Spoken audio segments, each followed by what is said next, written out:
আমরা নারীদের বিরুদ্ধে, নারীদের ব্যাপারে যখনই সময় পাই, আর আমরা হুজুররা যখনই বসি শুধু নারীর পর্দা, নারীর পর্দা। ও ভাই, কোরআনের যে আয়াতের মধ্যে আল্লাহ নারীর পর্দা শিখিয়েছেন, তার আগের আয়াতে আল্লাহ পুরুষের পর্দার কথা বলেছেন, পুরুষের পর্দার কথা বলেছেন।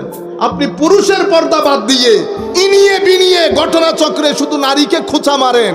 আমি এখন 7 জন নারীর কথা বলবো, আপনারা হাত তুলে বলবেন কোনটা পৃথিবীর সৌন্দর্য, মা না বাবা? বলেন।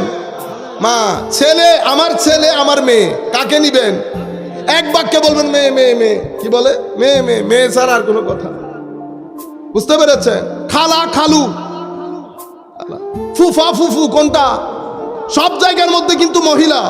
দাদা দাদি, দাদি, নানা নানি নানি।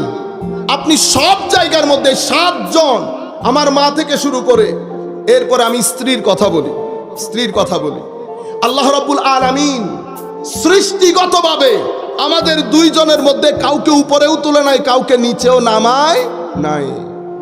2 জনকে সমানে সমান করেছেন। আমি শুধু মাদ্রাসার ছাত্রদেরকে রিসার্চ করার জন্য একটা প্রশ্ন ছুড়ে দিয়ে যায়, আপনারা এটা বাসায় গিয়ে রিসার্চ করবেন। কোরআনে পাকের মধ্যে আল্লাহ বলেছে, ওয়ামিন আয়াতিহি আন খালাকা লাকুম মিন আনফুসিকুম আজওয়াজা।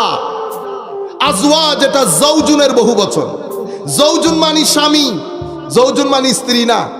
এখন কোরআনের মধ্যে জাওজাতুন ব্যবহার না করে, জাওজাতুন হলে জাওজাতুনের বহুবচন জাওজাত, তো কোরআনের মধ্যে জাওজাত না বলে আজওয়াজ কেন বলা হয়েছে সেটা আপনারা খুঁজে বের করুন।